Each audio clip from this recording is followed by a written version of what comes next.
কানে যেন পৌঁছে যায়। যারা ডাকার মতো মাকে ডাকতে পারবে তারাই কিন্তু মায়ের দেখা পাবেন। 24 ঘন্টার মধ্যে 5 মিনিট অন্তত মাকে তোমরা ডাকো।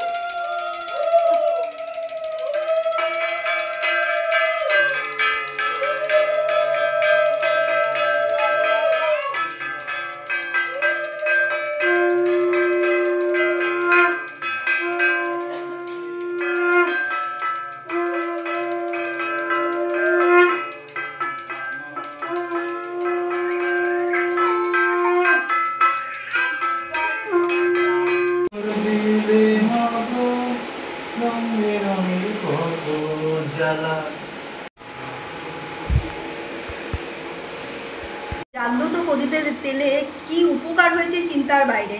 এত উপকার হয়েছে তাদের আমি তুলে ধরছি। তারাও প্রচার করছে যে এই শিবসেবা মায়ের মন্দিরে যে জাগ্রত প্রদীপের তেলে কত উপকার হয়েছে। একটা ছোট বাচ্চা, তার শ্বাসকষ্ট এত হতো চিন্তার বাইরে, 1 বছরও বাচ্চাটার বয়স নয়। তো সেখান থেকে কি করেছে, সেই তেল আমি এই শিবসেবা মায়ের মন্দিরে আমি নিয়ে গেছি। শিবসেবা মায়ের মন্দিরের এখান থেকে জাগ্রত প্রদীপের তেল আমি নিয়ে গেছি। নিয়ে যাওয়ার পরে আমি তাদেরকে দিয়েছি এবং 31 দিন ওরা নিয়মিত পালন করেছে। দিনের একটা ব্যাপার আছে, পালন করেছে। সেই পালন করার ফলে ওদের এত সুন্দর কাজ হয়েছে। বাচ্চাটা আগে খাওয়া দাওয়া করতো না, আর শ্বাসকষ্টের জন্য হসপিটালে ঘুরতো। তারপর আমাদের হসপিটালেও এসেছিল। তখন কি হলো, আমরা তাদেরকে বলছি যে ওষুধ খেতে হবে, বা আমরা কি করছি বড় জায়গায় পাঠিয়ে দিচ্ছি। এবার সেখানে যাওয়ার পরে তারা কি করছে, পাফ নিচ্ছে।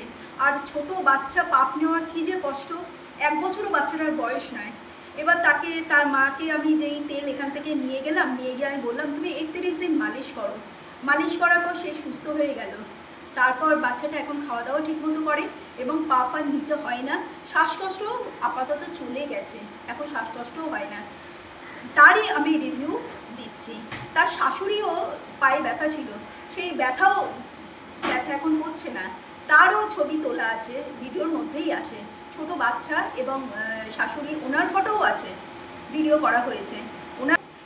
দেখুন যে কিভাবে মিরাকেল হচ্ছে। জাগ্রত প্রদীপের তেল আপনারাও আসুন।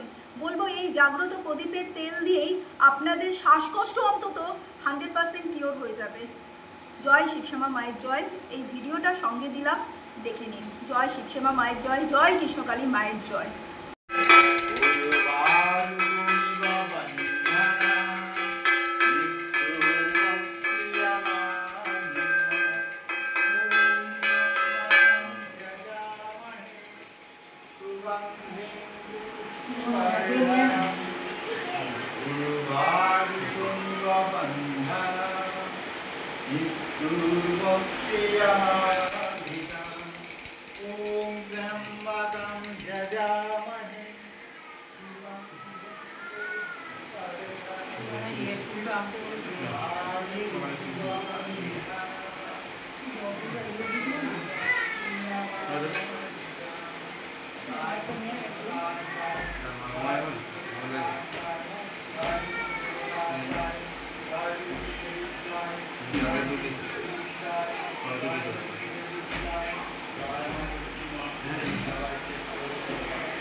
আজকে শনিবার কৃষ্ণকালী মা এবং শিবশ্যামা মায়ের পুজো হচ্ছে।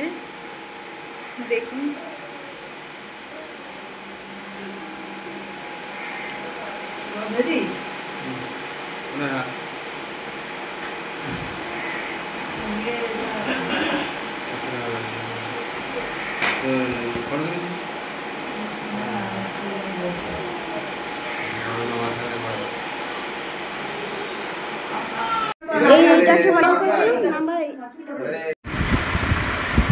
আপনারাও আসুন আর এই তেলটা নিয়ে যান, খুব উপকার হয়েছে। এসে নিয়ে যাইবে, আপনারাও দেখুন কাজ হচ্ছে কিনা। শিবশ্যামা মায়ের খুব উপকার হয়েছে। শিবশ্যামা মায়ের দুটো তেল দিয়ে আমার খুব উপকার হয়েছে, আমার মেয়ের খুব উপকার হয়েছে। আমার মেয়ে আগে খুব শরীর খারাপ থাকতো, এখন সুস্থ হয়ে গেছে। আগে খুব অসুস্থ থাকতো তেল দিয়ে, কিন্তু এখন অনেক ভালো হয়ে গেছে। কেন কি আগে তো তেল দিয়ে দিদি এনেছে, আমাকে যেতে হয়নি, তাই আমি দিদি আমাকে এনে দিয়েছে। তার থেকে খুব এখন শরীর ঠিক আছে। যারা যদি যাবেন ওই তেলটা দিয়ে খুব উপকার হবে। ওই তেলটা লাগালে আমার শাশুড়িও খুব পায়ে ব্যথা ছিল, তাও এখন ঠিক হয়ে গেছে পায়ে ব্যথা। তাই আমাকে মায়ের জব করি, তারপরে ওনার আশীর্বাদে এখন আমার মেয়ে খুব ভালো আছে। শিবশ্যামা মায়ের